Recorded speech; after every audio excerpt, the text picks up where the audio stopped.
Obviously, as we all expect impending doom, there are a few things that are important to understand and need to be said. Number one, the approach of Labour and the Chancellor's Exchequer to the budget has been absolutely unacceptable. Firstly, moving it back so far, but then secondly, this hokey-pokey, karaoke style, 1 foot in, 1 foot out, release a little bit of information here, release a bit of information there to see what floats, is completely against the approach that the budget is meant to take. In times gone by, this sort of leaking of information prior to a budget being delivered would result in direct job losses, in direct firings of people. You've probably seen a number of the things being promoted by Labour. Most importantly, this idea of the national living wage and potential increases in capital gains tax and income tax. So let's just address a few of those.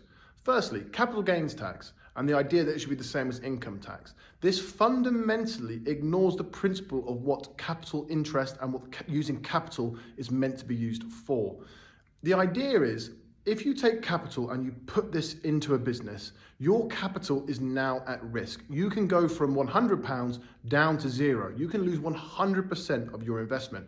So by taxing capital gains at the same rate as income tax, it completely removes the incentive for people to risk their money.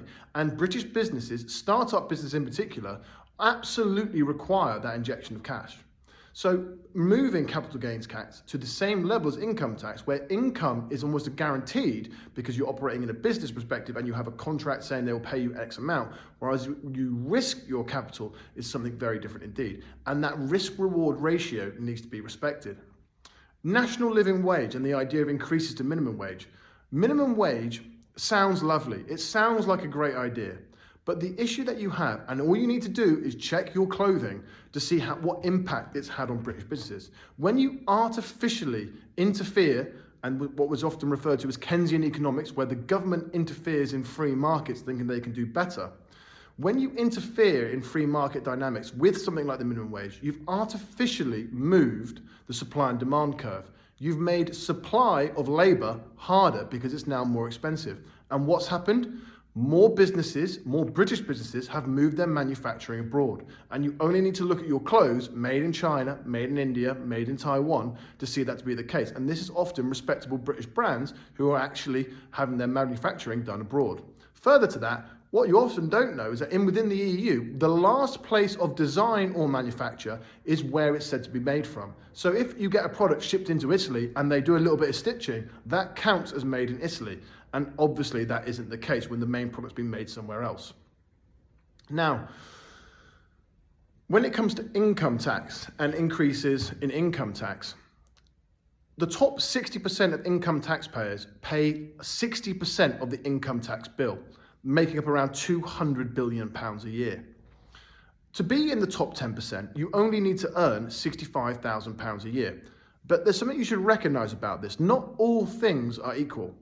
If you're a self-employed or operate a small to medium-sized business or go and work in the city, there are some very clear things to understand. For the self-employed and for those operating in small to medium-sized businesses, there is no such thing as a minimum wage. You get paid when you finish the job or you get paid when you succeed. Your capital is at risk. And this is a big thing, particularly in the construction industry, where most people are self-employed. The other thing with this is if you think the 48-hour contract that you sign saying, oh, I'm only willing to work 42 hours, 48 hours, which is an EU guideline, a lot of people, when they go to the city to make this big money, as you would like to say, the people that do this, they sign contracts waiving their rights to 48-hour work weeks, working 70, 80-hour weeks. I know a lot of people who worked in London, worked in small, medium-sized businesses. You work until the job's done because you're there for the paycheck. And that means if you tax income at such an unsustainable level, you remove the incentive for people to do that work. What's a clear example of this? As the income brackets go up, you see more and more people drop off and move away. Specifically, there's this breach of the £100,000 limit. Once you reach £100,000, you're now paying over 60% of your income to the government. Now ask yourself, genuinely and realistically, are you willing to pay 2/3 of your income and only receive 1/3 back? Something to think about. Now, I'm not going to go into a massive rant about what I think should be done, but I will say this. I personally am in favour of a flat rate of tax, but I'm also in favour of a thresholded rate of tax. i.e., with the modern day monetary inflation that we have, I personally would love to see the income tax move to a threshold base, i.e., you have £150,000, £200,000 threshold. Until you've reached that threshold, you pay no income tax. This would incentivize people to go into work. It would also support them and allow them to build up a base of capital, where everything else is more expensive in the modern day. Once you reach a said threshold, you then move in to a standard operating procedure of income tax. That could be at a banded rate. So once you reach 200,000 or 250,000, you make 10%. Then when you reach more, it goes up again. But I would cap it at 1/3, because I think, roughly speaking, when you look at the left of the curve, generally speaking, we can only take out a maximum of 35 to 38%. But also, we want people to be incentivized to give more money, i.e., the more you work, the more money you keep, and everything goes up in kind. All boats rise with the tide.